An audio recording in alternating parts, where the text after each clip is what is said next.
hell ball. Send him to hell ball. Put out.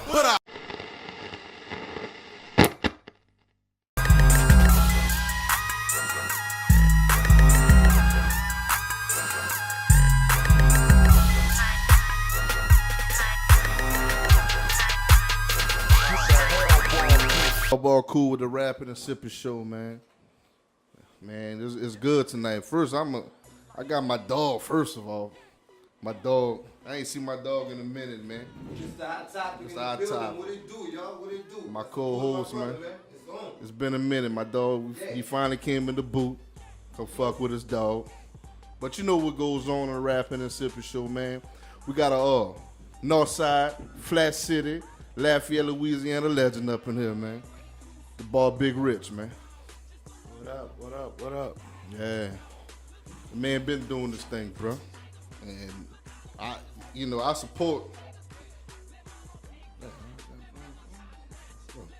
support everybody, man. But I know this dude been doing it, man. He been doing it. Like I told him earlier, man, I remember when I first heard that song, I heard it on the radio with him, Baby, and Papa Roo. I was like, what? This nigga did it? You know what I'm saying? You know, and I mean, at that time it was, you probably think it was just Baby from Louisiana, but coming from the flat in our area, that was a big thing. That was a big thing, and I was like happy. And he came with lyrics, and he held his own. You know what I'm saying? Yeah, that was a pretty cool experience, you know. The first feature I ever did with another artist, period, was with Birdman. Okay. Like I had never worked with nobody else before. Yeah. So I remember when I met him, bro. It was in Houston. My partner, picked me up. He said, "Man, you wanna do a song with Birdman?" I said, "Oh, baby." He said, "Yeah, baby." I said, "Well, shit, let's go." I got to the thing. I got to the studio. I think Flippin' them was in the studio too. And baby said, "Man, that's help." I said, "Yeah." No, Nino said, "Yeah, that's help." So I said, so baby said, let me hit a hook, man. Let me hit a hook. So I sung Papa Roo's version of the hook. Cause at the time I hadn't got Papa Roo on the record, but I was only envisioning him on the record. Yeah. So I went ahead on and I sung the hook. And baby said, "Man, I like that bitch." So we hadn't really even got a beat for the record yet. So they just laid down a snare track and nigga baby just rapped. Come on, man. So that's how excited he was about him getting on the record. And I can remember like months later I gained a relationship with him. And months later, he came back and he redid his verse. And he actually appeared in my first video. I got it. And he came through with a video shoot and he held me down, you know what I'm saying? And I appreciate it. I never ran into an artist that was combative with working with me. Baby he welcomed me with open arms, bro.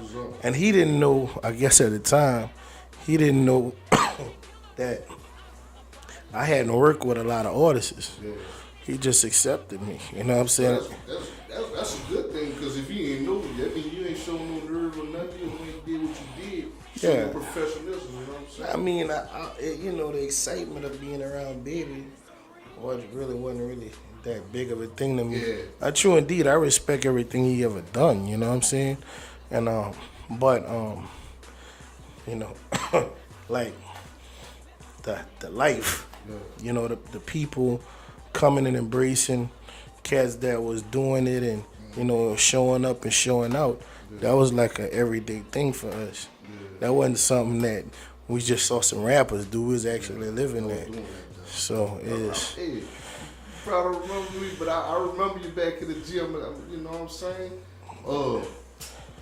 I used to see y'all, man, at the side. Nigga was always dressed fly. You heard me? My dog Johnny, rest in peace, Johnny. Yeah, that was my dog. Yeah, I remember. That was my dog. What's my dog name? Right there. Yeah. That was my dog too. Yeah, I talk about Johnny on my new album. To tell you the truth. I got a record with Zero and J Dog. All right. Me, Zero, and J Dog. Number 13. Yeah. After you rip. Yeah. So you rep Johnny now? Yeah, man, I mean, that was my homie, you know what I'm saying? Man. That was my big kinfolk, man. Yeah. That's my dog. You know, so it was unfortunate that he passed, you know. But you know, life is short, man. So while you're here, man, you got to do the best thing with it. So you know, that was my dude, and I miss him, and I miss his family and all that, you know. That nigga used to fuck with me all the time, but that was my nigga. That as we grew up, like, man, that nigga just cool as my dog. I was hurt. But anyway, on some better news. So, what got you started rapping? Like, you know, what age and when you knew you was good at this, or whatever? Here's what I say. All right, I can remember like 2 or 3 months before my album came out. Seriously, dog, I had never told nobody I knew how to rap. Come on, man. I guess when you got a gift and you're blessed with something, it's so easy for people to kind of tarnish your dream or tarnish your vision. So I kept it to myself.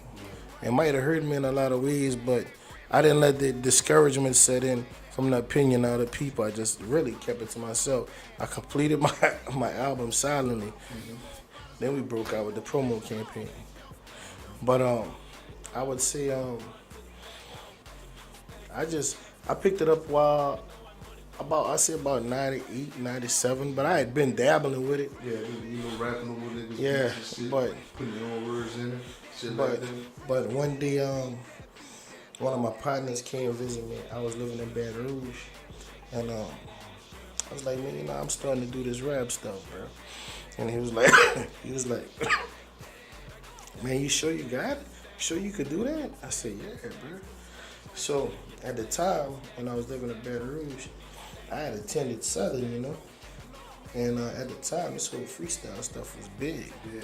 So you gotta understand, I'm at an all-black college with thousands of black people, and they got smart, intellectual niggas, you know what I'm saying? So they having ciphers, and they spitting, and I'm like, man, I could go harder than them niggas. But my partners was hanging out with me for the day, because I think we was going to upscale or some club afterwards. So they said, I want to come on the yard. So I start spitting in the little ciphers. And as I went on, I was killing, like, kill this cipher, I kill that cipher, kill that cipher. I'm like, God damn, nigga, you the truth, huh? So I'm like, yeah, man, you know. I'm never really said yeah, but I made the gesture like to say, nigga, you should have, if I told you that's what I do, then that's what I do. So afterwards, I came back for the weekend, and it was like, man, this had to be like close to summertime. So I came back, and I was like, they was like, man, hold up, man. Gotta let them other niggas hear you. So I remember Ron and Nino came, and I got in the car with them niggas. The niggas said, man, go, let them niggas hear you. And something was on, I just started rapping. And that nigga said, man, What the fuck you this come nigga from the with that fucking shit? true. So you wasn't a little bit, you know, a lot of rappers, you didn't know rappers out 9. No, now I mean I did it, but it was some bullshit. You know what I'm saying? Yeah. So, and even at that time, I had never wrote a rap, bro. Bro. So niggas was just like, man, this nigga nice. Bro. So, but I would say about a month or two later, they called me back. They said, man, you coming to Houston? I said, coming to Houston? I said, yeah, man, we got a label. Stack of Dollar Records. I said, shit. I said, I'll come. When I got out there, it was a producer by the name of John Beto. So I got in the booth. Beto played a beat. I went off on the beat. Beto played another beat. I went off on the beat. And then after that, Bill said, man, let's record this nigga. So Beto, the dude, did Mind Playing Tricks on Me for Scarface. He did that shit on Big Mike that fly hoes and things. So anything. Just another young nigga everything. And he did Money in the Power, I think, for Scarface. All the fucking classics. And he did Work in the Wood Will for UGK. And Beto done a lot of big old shit, you know. So at the time, I was like, I hadn't even knew the nigga done all this shit. And he just like, man, Beto a legend. I'm a young nigga, man. I'm like 19 or some shit. I still didn't know who the hell did that. So that's all classic. So I just started recording the song. So I record the hook first. So we got the hook down. So Beto was like, man, he was like, dub the hook. So I dubbed the hook. So he said, do your ins and outs. I ain't knew what this shit was. So I just rapped the whole shit again 3 times. And then it came the verse time. So he said, you need 16 bars for a verse. I'm like, yeah, man, you need 16 bars. He said, I'm gonna just please the hook before you start. So I didn't know what the fuck 16 bars was. You know what I'm saying? I'm like, cool. So come to record, bam. I rap the verse. Rap till the beat stop. I rap. First take, rap till the hook came. Next verse came. Rap till the hook came. Next verse came. Rap till the hook came.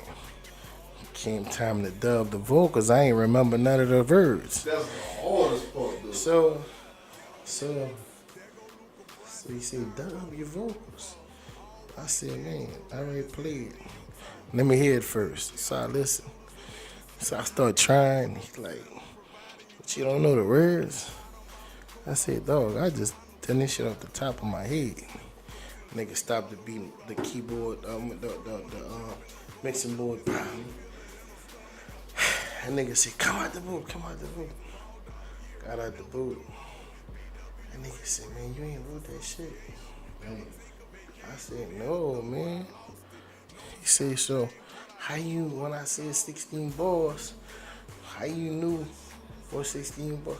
I said, I ain't knew, I just was doing it. You felt that beat, you just felt the vibe. That nigga called N.o.Joe in the minute room.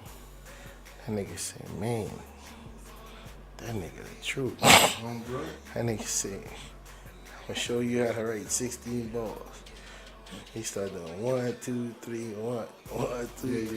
Yeah. I'm like, man, this old nigga trying to teach me how to fucking rap. But at the same token, I'm like, Beto was the big homie, you know. But at the time, I'm still a combative youngster. Yeah, well, a lot of people think rap or whatever is just going out there and just blah blah blah blah blah blah. No, it's you not got that to. word. Yeah, if you want to have good quality, a good real song, you got to go ahead on and do it right. 16, you got your punch-ins, you got your dubs. Yeah. I don't like the dub person, but we got different technology nowadays to where it sounds like very good. You hear me? But it ain't just going in there and just rap. Like on that movie when they told Biggie, you need a hook. I don't know if y'all remember when Biggie was just gone. He was just rapping and then it was like, man, you need a hook. And he was like, a hook? What the fuck is a hook? Yeah. Once he knew what that hook was, the rest was history. You know what I'm saying? Yeah. So you got to know how to make a song, man. You can freestyle rap all day, but make you a song. That's how you do it. Yeah. So at that point, Beto at that point it was official, man. I wanted to rap boot camp. You know what I'm saying? Man. And he developed me into the artist I am today. That's what's up. Because I did another record, which is the record I released as my first album. Because that really wasn't my first album. Yeah. Later on, we did the Eye for an Eye Records thing. And when we started that, that was really my first release. And I did that record with Swift. And at that point, I had somewhat developed into who I was. I mean, Swift was a great producer, and I don't take nothing from him. You know what I'm saying? He did his job. What's from? He from Lafayette, bro. Yeah, a dude named John Catalan. You know what I'm saying? He did his job though, you know? And he had already done a lot of stuff. He did the Fat Pet Superstar record. Come on. And he did the Southside Player shit, the Swing 9 Sweet Cherry, yeah. Right, yeah. And you know, nigga did some hard shit, you know? You got a lot of talent in the flat. Man. So I'ma say, that I'm a gangster. yeah. So Not big bone. so I'ma say he was responsible for the sound of that whole Money Talks record. Okay. And he did he did a good job. You know? So that record came after, you know, I did all the stuff with Beto, and that's where I really horned into the fact that I really started creating strong song structure. You know what I'm saying? Like really sticking to the topic, like nice hooks. You know, and towards the latter part of that album, my second single was I Got It, and that I Got It record was developed by N.o.Joe, and the whole the record. I heard N.o.Joe. You did a lot of Yeah, shit. yeah. The record that I did, New Ball and Real Order though. That was one of my personal favorites, you know. But and Joe, well, Swift did New Ball and Real Order, but Joe did N.o.Joe did the record with me and Bun B on my first album. So it was a collaborative effort of producers that really helped me develop into what I am right now. So Like I said, man, he was like back then. The flat wouldn't having that recognition like that. You know, you know, it was, but like, I think you put it a different twist on it, put it like that. You know. well, I mean, I'm gonna be honest with That you. time, you know what I'm saying? I'm gonna be honest with you, bro. Two albums that I really liked was Big Boon and the Business Clique, Yeah. Oh yeah. and I really liked that X Mob record from the area. Yeah. And So to like me, that first- yeah, to me that was like some nice records. You know what I'm saying? So I was like, shit, them niggas coming with it, man. So You that know? influenced you. I mean, I'm not gonna say it fully influenced me, but it was something that I looked at and I respected from our area. You know, I can honestly say what was more influential to me had to be the production from a lot of these, not just legendary producers like pioneers. Like them dudes created music, and they created a sense of music that was never done before. You know, so so that was what really pushed my buttons. You know. Yeah. Sometimes I got a problem with our rappers. A lot of times they want to me, it's like they try to sound like the next man. I mean, you know. And then that goes with a lot of people. But you know, but they try to sound like the next man. And that's why I'm working on Wu-Chi. I got a little interview. But that's why I like the ball Wu-Chi. He talks straight, camera crew, Lafayette, you heard me? Yeah. You don't try to sound like nobody else. Maybe that he probably could be bigger because his lyrics there. He probably could be bigger if he wouldn't. I don't know. Well, I mean, You know, I don't know. It's just hard. It's hard down here, bro. It really but is. you know, to tell you the truth, man, you know, we ain't from a real like huge city. Yeah, that's the But I mean, it's great to be from here. But you know, my whole aspect is when I got in the city and what I seen my niggas, you know, my dudes living in the city, it was like no half stepping. Like just cause we was in the city, nigga, we was doing real city shit. We might have been from the country, but we was doing real city shit. Know what I'm saying? And shit, whatever them niggas in the city had, we had. Whatever they was doing, we was trying to do it better. You know what I'm saying? So it's like, You can't have no little city mind, bro. no, You so got to rule. so it's like the respect factor was really there because we was real strong in the city. They knew us when we pull up. They knew them Louisiana boys was coming through. You know, so I love the beat, man. so you know, so we pretty much held the boot down in the city. You know what I'm saying? We held a boot down in the city. So as far as my music, it was gonna be a resemblance to that. If we did it big outside of the music, why not do it big in the music too? So the same stature that we carried in the streets, we carried on to the music too. So, you know, I really, I had that same discussion with my dog Phil and Josh Evans, but I'm really digging the new era of the FlatCity rap, Lafayette rap. Like, my dog, I ain't gonna lie, me personally, my favorite little youngster right now is Kiyotic. Mm-hmm. You know? Damn, bro. That's my dog. That's Him my- and his whole little clique. With my little acre ball. Acre ball lifestyle. Well, yeah, there we go. That's my dog, man. Man, I went to that show, bro. I was filming. Them niggas was Lord. Like, they had the whole crowd. But my point is, what you think of the state of hip hop or rap, whatever, that Lafayette is in? I think we done got better. I think it's easier now because of the social media, obviously, you know what I'm saying? Mm-hmm. But it's still that crab in the bucket mentality down there, though. That small-minded mentality, small city mentality. But at the same time, I still see a few doing some things. You feel me? I mean, I applaud all the efforts. You know what I'm saying? Like, bruh, if I'm gonna interview with you, I'm gonna keep it 1,000 Yeah, with go you. ahead. I'm not gonna see nothing that's gonna pacify the situation and make it seem like I'm just trying to win the whole city over because I agree with this dude and that dude and this dude. You know what I'm saying? I applaud everything they doing, you know, and I respect it for what it is. And like I said, I read a statement, a post by you. That's how I knew you telling the fucking truth. Because I read a post by you, man, maybe a year or two ago, maybe 3 years ago. You said, man, look, like, I guess a lot of the youngsters was coming and ask you who you think is this, who you think is that. And you was like, look, I like what everybody doing from the flat and the surrounding areas. Yeah, cause it's some niggas from New Iberia that's hard. It's some niggas from Crowley. My dog from Crowley.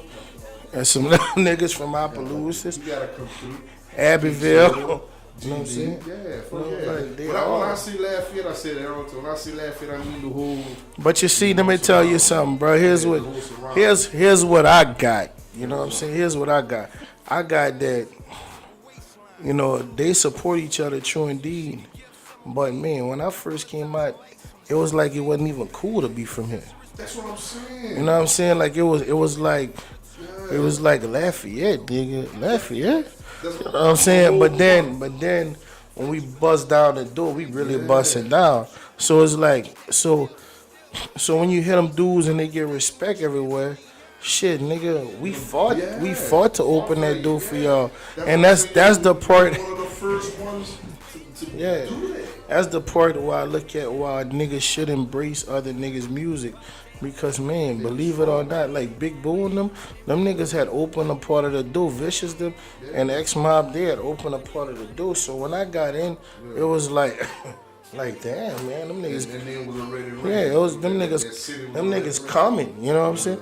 So when we came on Money Talks, it was like, man, them little niggas from that end, they cutting up. And, you know, I remember going to Atlanta. Excuse me. I remember going to Atlanta, and Greg Street hosted my snippet tape for my first album, and that nigga was was Mr. Atlanta. You know what I'm saying? And they had mad respect just from the whole presentation of what we was doing. But you know, not to jump all over the place, but when it came to the whole Lafayette movement, when it comes to the whole Lafayette movement, I support it because every effort is opening another door. You know, just because I do my shit a certain way don't mean I appeal to you. Just because the next man do his a certain way, don't mean he gonna appeal to him. But everybody got the right to like what they like. And I don't really judge this style or that style. I just judge the effort. And I applaud that, you know? That's how I feel. I support people who support themselves. And when I mean support yourself, I'm not sitting there. I read a lot of posts of local rappers blaming the DJs, blaming this and that. Look, hey, if the DJs ain't working with you, go somewhere else. I mean, dog. You know, I don't know. I don't know. When it come down to the DJs too, though, like, shit, nigga, like, Lex my DJ. You know what I'm saying? And Chill, I was the first rap dude Chill ever DJ'd for. You know what I'm saying? Dolby is like, man, Dolby is like one of my best friends, dog. When it comes to this whole music shit, I could call Dolby any day, any time of the night. And if there's a question I gotta ask about music theory or just actually how to attack a record, he gonna answer me from his heart, you know? So, I mean, bro, you gotta understand. If you give out a certain energy, whatever you give out is what's gonna come right back. So if you out here like fuck the DJs, then the DJs got the opportunity or it's a possibility. He might be like, man, fuck you too. Cause they men too, you know what I'm saying? Or maybe you fucking song, dogs. Yeah, I mean, but that might be the case too. You know what I'm saying? But even dude, like, you know, people getting my record now, and if I'm acquainted with you or associated with you, I'll call you and ask you, man, what the fuck you think of the record? You know what I'm saying? Like, well, give me your feedback. And you never supposed to be too big to stop asking for that, because whenever you stop doing that, it stagnates your growth. You know, so you should always want to get feedback from people, and if they don't lie to you, then they ain't genuine supporters. So, how you got on that song with that's my favorite beat maker. You know what I'm saying? Fresh. Yeah, man. I mean, I had to reach back to Chill, and I think Chill like let Fresh know, man, Rich want to work with you. Yeah. And I think that was on a plane or something when he told him, and I think that nigga Fresh started working on the fucking track on the plane. So, and then nigga Chill was, and then they called me back like, I said, man, I want to redo Get the Kid. So I said, man, I don't want to cheat the game. I said, fuck, I got Easy Mo B, I got N.o.Joe, I got Mouse, I got all these like niggas who pioneered their own sound. So I said, if I'm gonna do something bounce, I'm gonna go to the fucking dawn of that shit, you know, which is Fresh. So I said, man, Get the Stacks, man. I want to do Get the Get, but I want to call it Get the Stacks. And he said, man, talk to Fresh, see what I can do. So he said, man, about to get on the plane. So he said, Fresh said he gonna go on the plane or something. And then when he came back, he's like, man, you still, Fresh got the beat if you're ready. I said, I'm ready. So he came down, and man, I think I got about 3-4 phone calls. Hey man, you know, man, it's Fresh in town, huh? You know, man, he up there about politics. So I said, man, oh yeah? And I knew Fresh coming out here to work with me. I'm like, oh yeah? I'm like, oh man, wait, for real, man? I said, man, dog, that nigga. You know what I'm saying? But I made my way to NG and knocked the record out. Shout out to NG, you know, so, and that record came out good. You know, me and Fresh did an interview that night. That video was beautiful. Yeah, we had a lot of fun doing the video. Beautiful, hey, bro. And I could say he was very supportive, you know, like through it all, man. Fresh, like, I'm not gonna say that he held my hand through this shit, but I mean, he was right there with me. Like a cool ass nigga, man. But dude, like, I've been blessed, cause I can remember going into mixing and mastering my first record, and I talk about this on the song Oh Yeah. I can remember Bun B sitting by my side the whole session, like all through my mixing and mastering. Coming to my video shoot with me, I actually rode to my video shoot with Bun B, and I remember he told me, he said, man, I remember Face telling me, bro, Man, look, man, that's my issue. I done had my time to shine. If it's your opportunity, man, go for it, man. Like, I'ma get a game to you like Face gave it to me. And I was like, like, man, wow. I work with all my fucking favorite artists and rappers. And it's crazy, bro, cause Borderline jealous, you hear me? Cause I remember Face was doing a deal with BCD, or Deep, whatever it was. It wasn't about them, it was about him. You know what I'm saying? He was about to be president of that situation, and he came to me. He was like, "Look, Rich."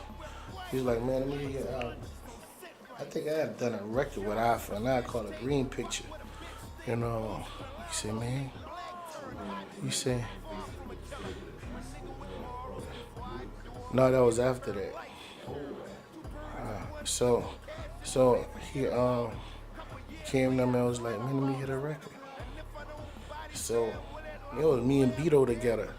This was like probably about 2 years before I started actually it was before he got locked up. Right before he got locked up, Face.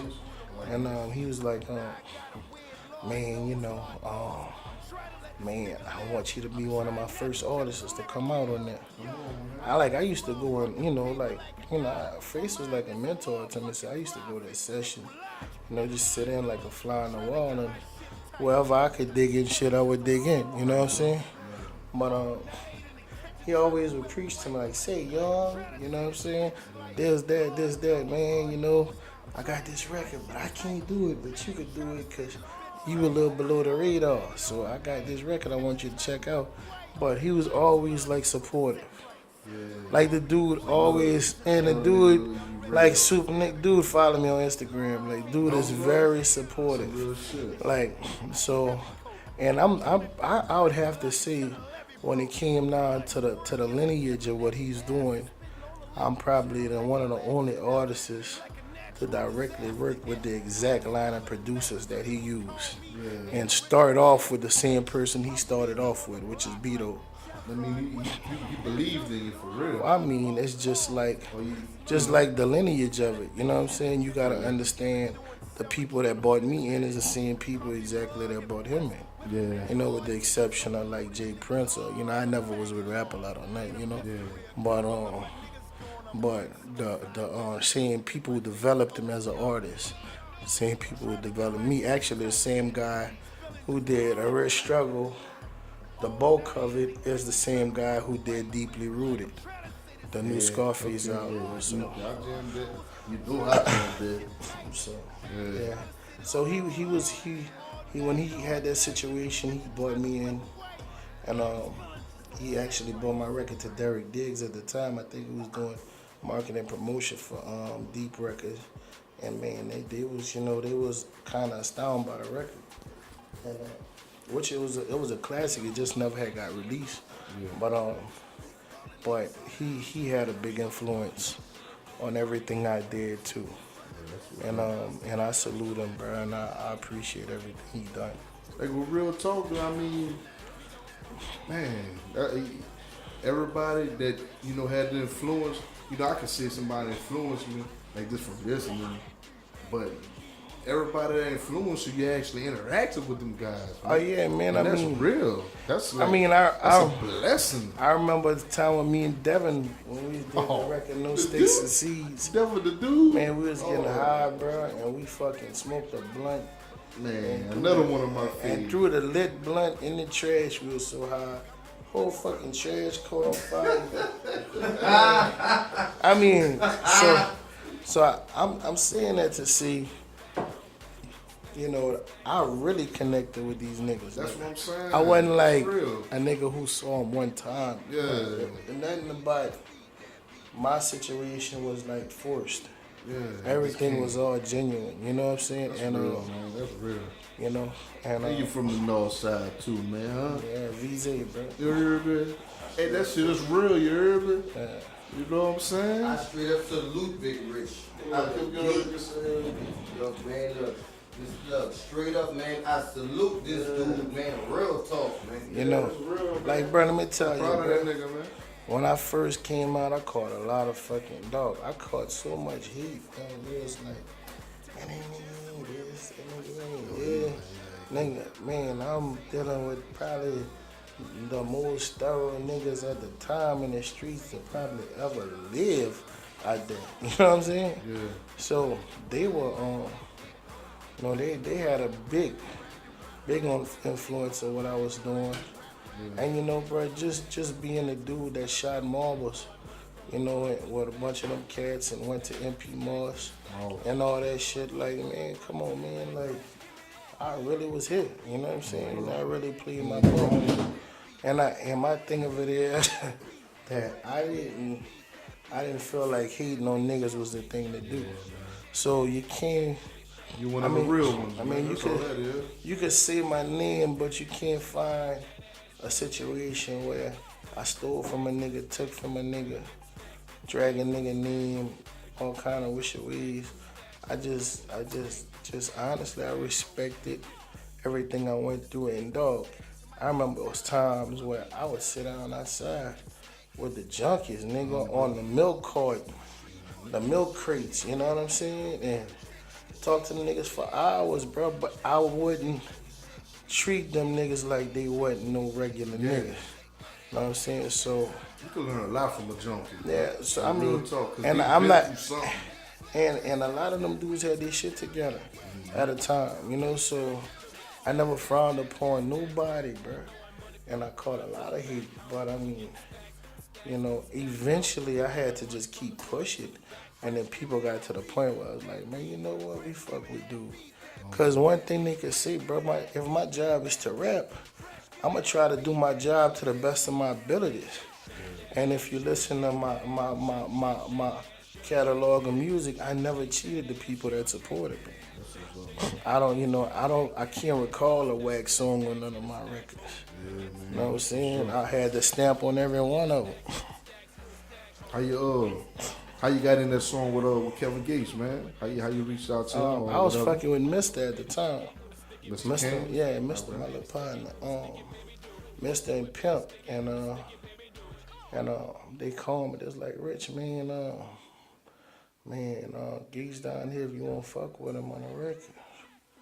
And at the time, Pimp was real cool, man. Pimp my nigga, bro. Yeah. And he called me. He's like, say, man, come up here, fuck with Gates. And I had already done that record with Mouse. Mouse on the hook, you know. He doing favorite beat, Big Alpha Daddy, because it's all. He doing the oh yeah.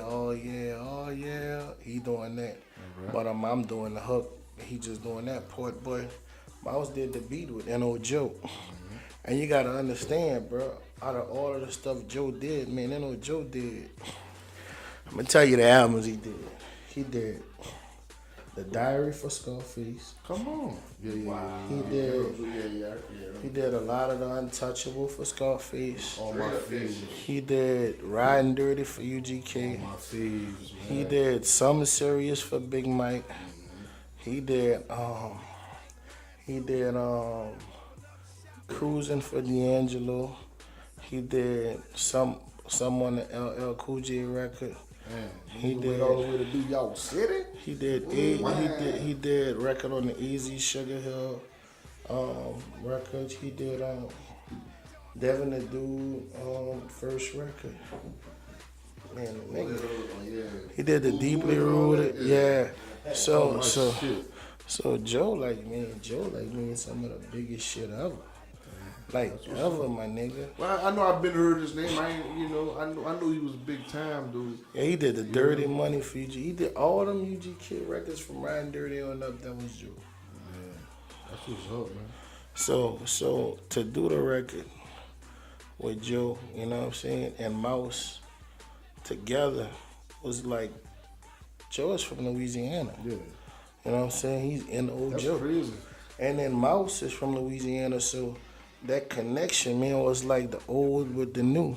And even Joe is like, I would say classic with the new. Yeah. Because Mouse was Joe's new, but still he got relevant. old school shit. Yeah, and then man, they got together and they did the oh yeah, and the bitch was retarded. Man. No, he even joined up with Fresh on to get the Stacks record. You know what I'm saying? Like he went in and did open heart surgery on my record. Oh, bro. That's a good way to describe it. And the Open nigga heart surgery, you heard me? and the Yeah, nigga real and the talk. nigga is the absolute truth, bro. He responsible for the Travis Scotts, the me, Come on. the new That's face. new Travis Scott. Yeah, we was in the studio together all working. Come on, man. You know what I'm saying? So yeah, bro. That's real, man. So that's how the Gates record came about, and that's who produced the record. And then we grabbed Tila. Tila, that whatever. And we put Tila. Tila was another Tila, impactful cat. So when I do my feature records, I try to mix the old with the new. Yeah. You know what I'm saying? So if you never noticed, when I did the Jiggers Dome record I was going to talk to with you about that. with Mystical and Level, yeah. I went to Mystical because Mystical had the generation before me and Level got the new. So why not blend the two and have everybody jam? Now that you say it like that, I never thought of it like that. But that show is the way they holler and buck the crowd. Yeah. You know, I never thought of it like that. Yeah. Yeah, that's some real shit. Jiggers, yeah, I was jamming that shit earlier. I've been jamming that. That shit go hard, man. But that's what's up, man. You work with a bunch of legends, all that, man. Mm-hmm. And we good luck. Nah, you got the wrong. Wow, big rich struggle. Let's talk about this. Who you got on that? What this means to? What does big rich struggle means, my brother? I mean, a rich struggle to me mean like, no matter how much money you get or what situation you get in, whether it's on the bottom or at the top, bro, it's gonna always be a struggle. You know, the more money you get, bro, it's gonna be more responsibilities that come with that. And when you ain't got shit, is everything you do need. So like people think, oh, in the lottery I'm gonna be comfortable. Nah, you in the lottery. Man, somebody just got robbed. You're in the lottery. You're gonna have a lot of money and you're gonna have a lot of problems. But in your money, you can't pay for your problems to go away. So Man, that's real though. so man, you know, that's the whole concept behind the record. You know, and I was fortunate enough to have dealt with some real thorough cats in the streets. And you know, I'm blessed with a bunch of like real life stories that I could share with people. Yeah, man, let people know. That's Yeah, good. and you know, they gotta understand, like, you know, it's some glit and glam in the game and all that, but it's some real cutthroat parts of the game too. So it get ugly, you know, and you know, people too busy giving you the good, but they don't give you the bad side, and it's a bad side to that too. It's a flip side of that coin, you know, and once people get a full concept of it, then you can fully, you know, get a full grasp of it, then you can accept it for what it is. And it's not a fairy tale, it's for real. So I like that, man. Cause like you know, bringing it back to when you said, everybody think like hitting the lottery is all good. That $1 billion shit, I ain't gonna lie to you, man. I put in for. I don't even play the lottery. I'm not into it, but I did with some dudes from work and shit. But I heard that somebody got robbed and killed from that. One of them bars, or one of them overdosed. Some shit fucking with cocaine and hoes and shit. That probably be right at. Hot towel. No, you don't know. I ain't gonna lie, bro. You can't give a nigga like me money because I ain't gonna lie. No, I take that back. Give me money. Give me money. Cause I'm gonna die from something, bro. I'm gonna be the richest nigga doing the brokest shit. Like real talk, I'm gonna keep mine. But it's true though. Money don't solve everything. You know what I'm saying? So I love the name of that. So all the features you got on there, man. I see you got enough cool. Man, I'm gonna be frank with you, bruh. Like, okay, typical thing for a rap nigga to do is come over here and say, here's my features. And typically it'll sell your record. All right. But I'm gonna be honest with you, bro. And my dude Tub that's with me right now tell you, You know, I applaud the effort of my features, and I love the fact that they got on my record. Just jam that. But my nigga, I only got 4 songs with features out of about 16. So all the other records, that's the pressure. Bro. That's what's down. That's the pressure. That's the pressure, man. That's the pressure, dog. I promise you, that production, that's that shit you need to look up into. I can't wait to jam that. Cause I got Easy Mo B, bruh, who did the record. That's the shit that excites me. Yeah. You know, I work with these dudes, and I mean a bunch of cats who love the opportunity to work with them, from Gates to Zero, J Dog, you know, Mystical Level, all these niggas. You know what I'm saying? Yeah. And I love the opportunity I had to work with them. Yeah. But and I don't discredit none of it. Yeah. But when you look at N.o.Joe, the dude who did some of the best records ever in the South, dog, to come in with live players and develop records from nothing, from a nigga blowing a horn to a nigga playing the violin or somebody playing the drums, and come in and really give you good music. And then after that, send it to some of the best engineers, and they bring some of the most crispiest, you know, clearest songs you probably would ever run across in this day and age, bro. Yeah. That's the shit that just make me go crazy about the record. That's how I knew you a nigga who love you love the craft, the music, and that's the people. You're not just coming out and just say, "Oh, I want to do this and do that." But the people who really love it, that's the people that you know who really got that good quality music. Yeah, so you know, and I'm excited because Easy Mo B, he did like the Pac shit, the Temptations. And when he say Yo Mo B, drop that shit. Yeah. Then he did the Warning for Biggie. You know what I'm saying? And he did I'm going back. They shed so many tears for Pac. You know what I'm saying? So it's like this nigga came in, and this nigga, I went to New York, bro, like to Brooklyn, nigga. And this nigga took his time and put together my record. Then after we did the record, we brought LaToya Williams in, who was in Los Angeles.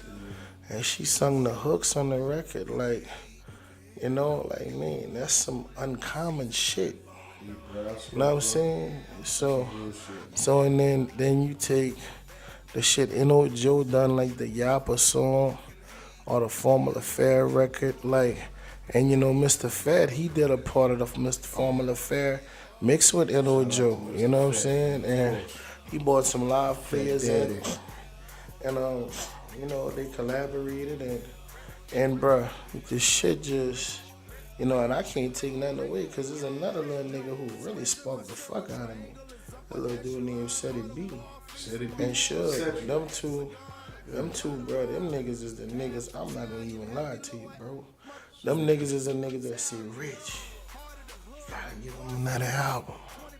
Them niggas like really, my nigga, you gotta understand. I don't know Seti B like them niggas Shug and Seti B really was like, man, them niggas was the niggas that was not just fans, bro, but friends enough to say, man, you can't let the people that support your records down.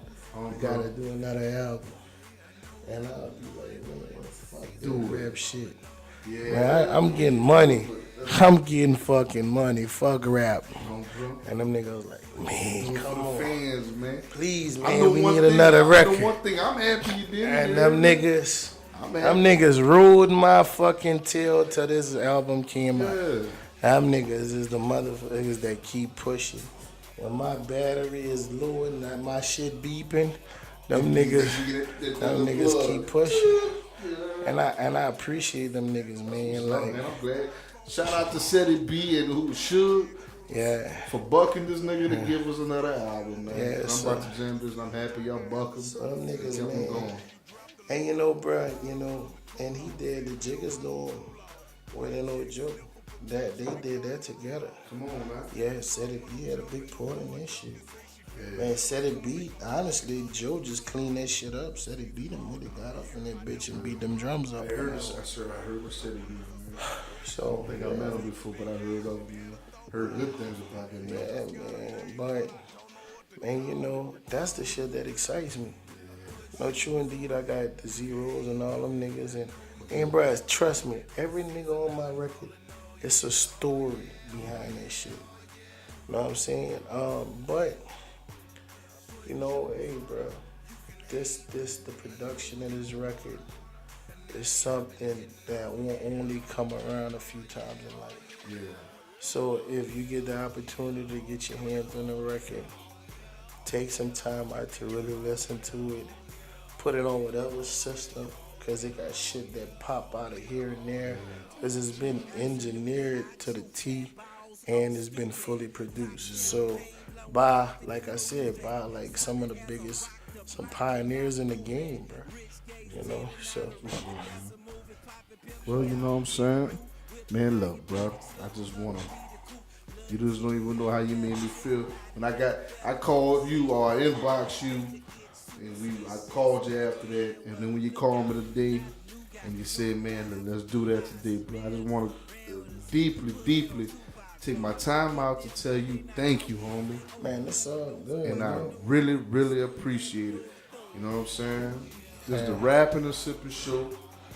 You got something to ask him or whatever? But what I'm saying is, I'm an artist that's not just starting, but just wetting my feet finally after all these years. And you don't know how much you just schooled me, real talk. Yeah.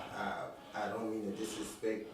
I sat still, but I sat in the corner because sometimes when God tell you stop and be still, because I'm a loud nigga, and I'm here, there, and everywhere bouncing up the wall. And for me to be quiet, it was nobody but God, because he was speaking through you to get to a hard-headed nigga like me.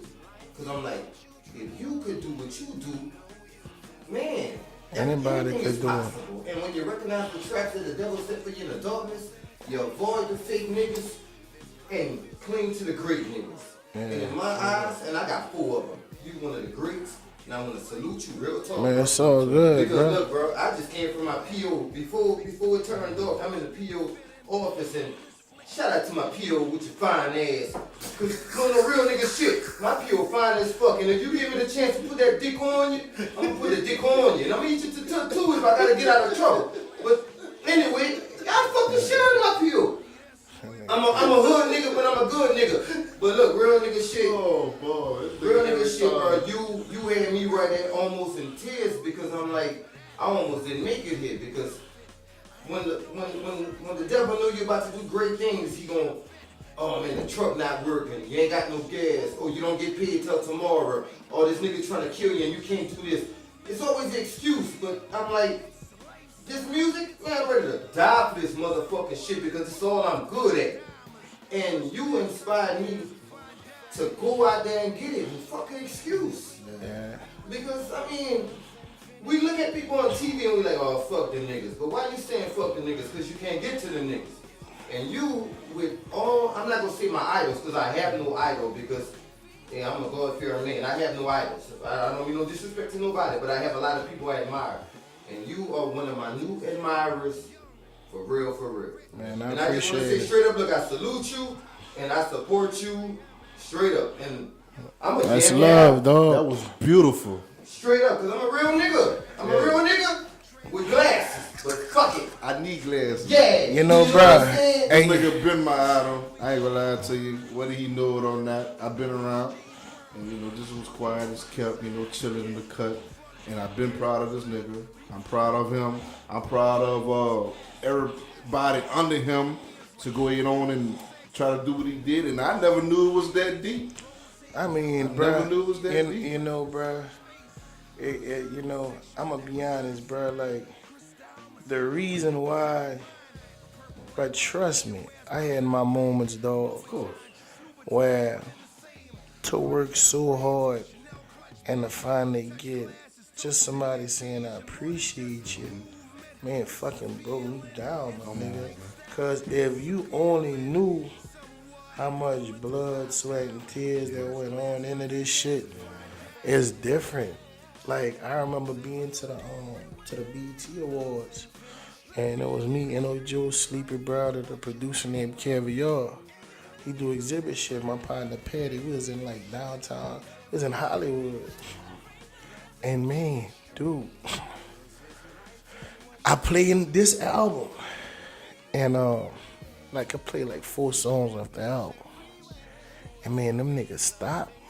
Them niggas said, man, I ain't never heard no shit like this. And hey, bro, my nigga, I can remember being on the couch, and bro, at the time, bro, I'm in Los Angeles, bro, but I had like probably about a $5,000-$6,000 outfit on. I'm sitting on the couch. I'm got about 20-30 grand of jewelry on. And I'm like, man, fucking tears start rolling down my feet. I'm like, what? I said, man, I told them niggas, I said, my nigga, if you know all the shit I went through to get here, bro. I said, bro, I just shook my head, dog, and look. Them bitches was rolling. I said, my nigga, I went through some shit to get here. And that's the struggle. That's the struggle. That's everything. Yeah, so that's the rich struggle. That's the so that's the rich struggle. Exactly. Yeah, like dog. The rich struggle, my boy. He had $30,000. Listen to that man say 30. He had all his own and still cried and said, man, you know what it took. That's a rich struggle, bro. So my nigga, like, and bro, I inboxed that nigga Sleepy Brown. What's up? That nigga was like, man, whatever you want to do. Sleepy Brown from Organized Noise. What, Big Boy? Yeah, Big Boy and Andre. Yeah.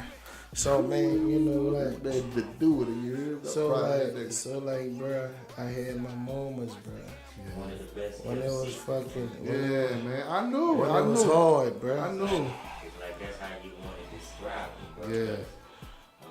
He has in his first album. I know. Yeah.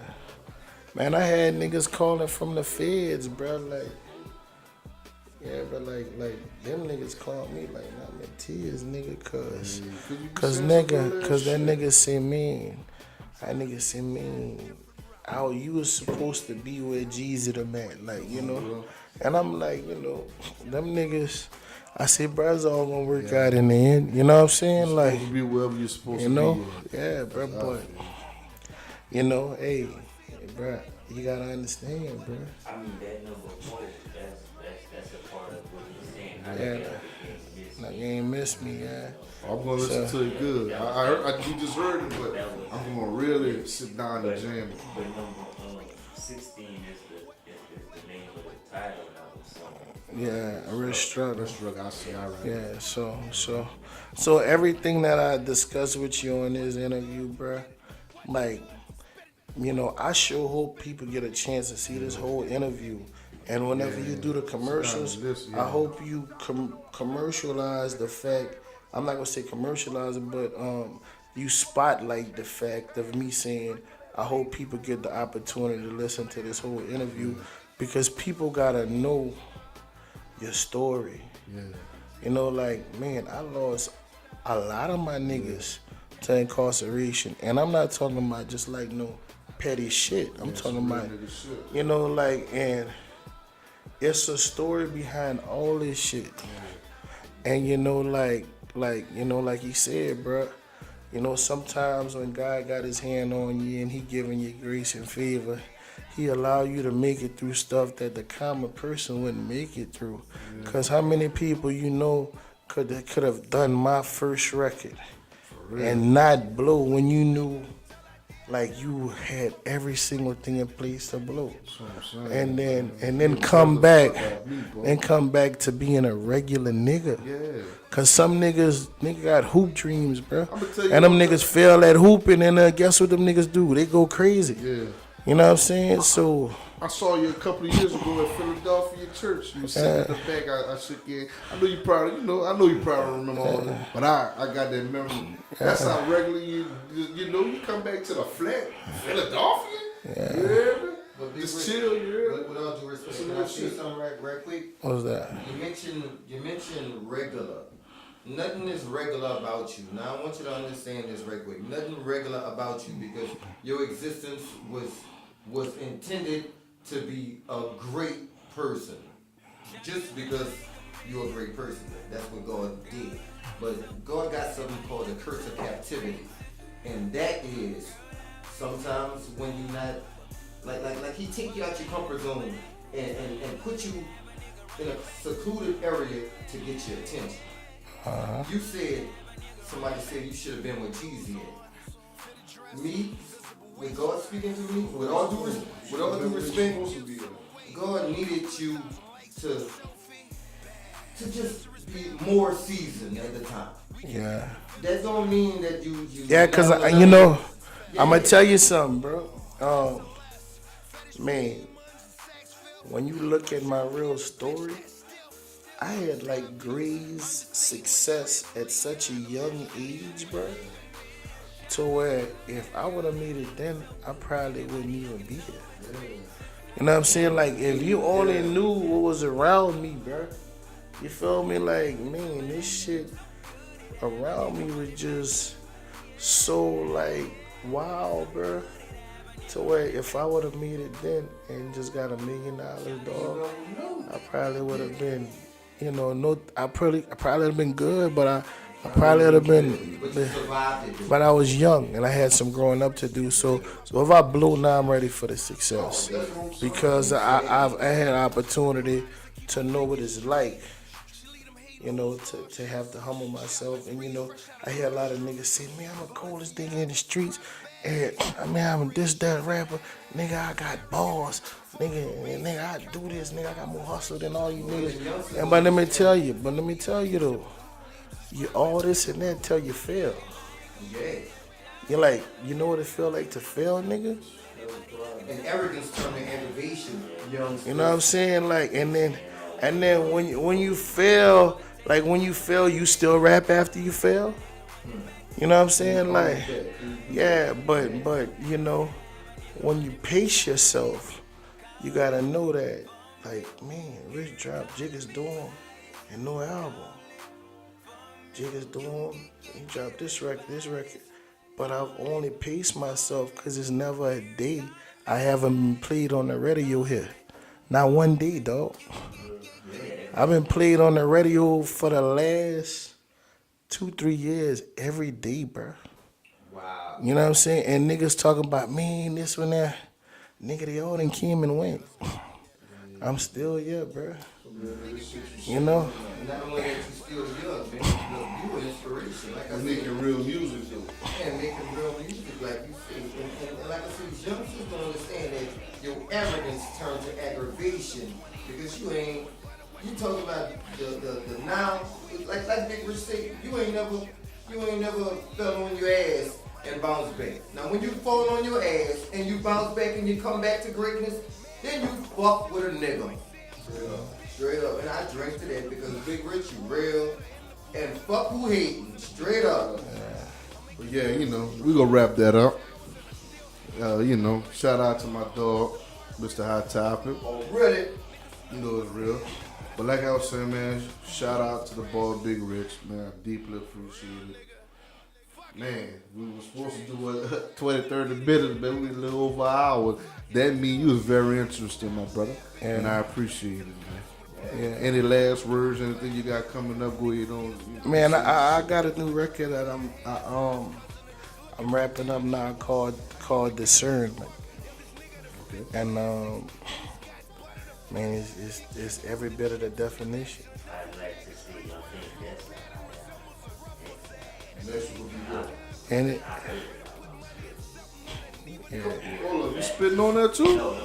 Oh, I was about to say, what? Matter of fact, shout yourself out. Yeah, my dog Tub, man. Tub. Yeah, you did say that Tub earlier. been there since the beginning, you know. All right, you did say that earlier. Okay. All right. That's what's up. Keeping it one. Oh yeah, I do whatever it takes to get the album out there. You know what I'm saying? Make this shit. That's what's up. That's what's up. But yeah, man.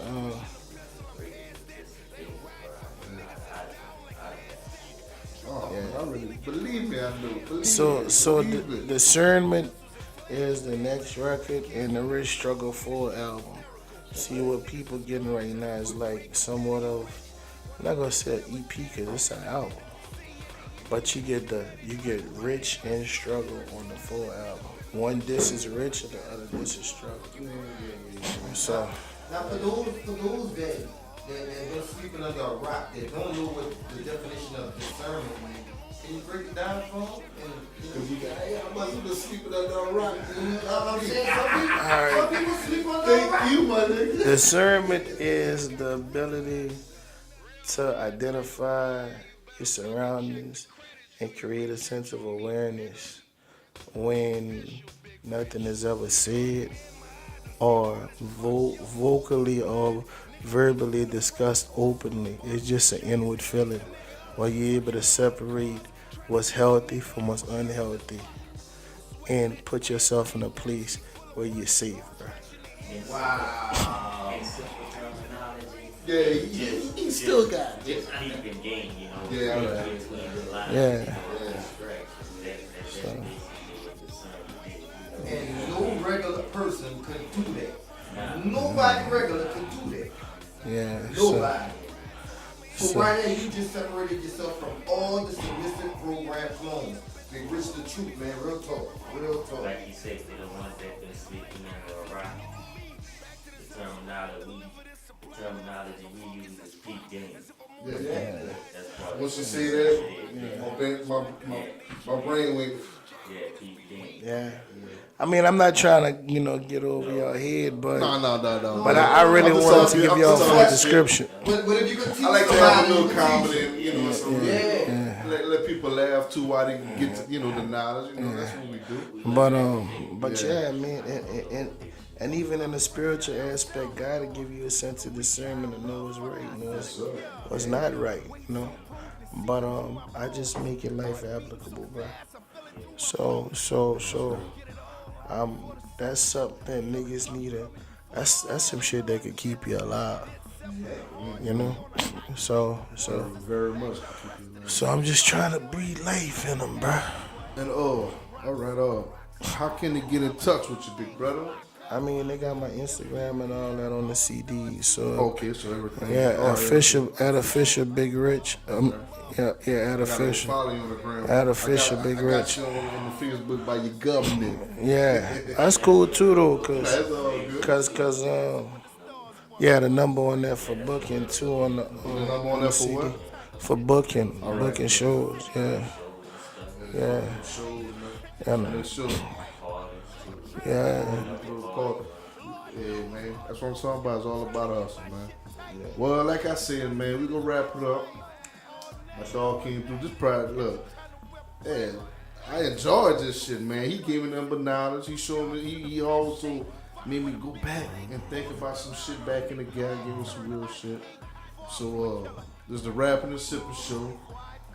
Big Rich, you know what I'm saying? My co-host, Hot Topic. Mr. Hot Topic in the You building. know what I'm saying? We got Tub in the background. My homie Tub, man. Yeah, you know what I'm saying? It's a wrap, man. I appreciate it, man. Anytime, bro. Anytime. One. Before I get deep brief, bitch, I plead the fifth. And know that I'm rich. I ain't gotta see it out. Grew the money machine. Now I got a weird law. Young,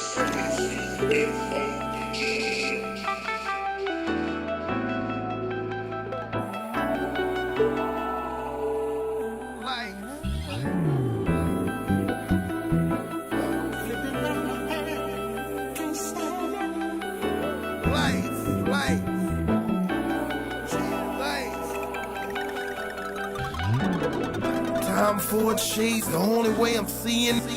Starting to believe I see a little me before seeing way back for the song with Baby a Shot. Let's replay that. I was rocking Coogee, it was some Australian before Rick Ross and Jeezy ever made a hit. No disrespect, a pun intended, just trying to correct cats who compare me to other. I played the 750 way before the deal drop, and rock jewels way before the real stop. When I decided to fall back, low key trying to keep my dogs back. You could pay for school, but the class is impeccable by the week to forget. If a sit next to you, don't get mad at the bread, blame the baker. Don't get mad at the name, blame the paper.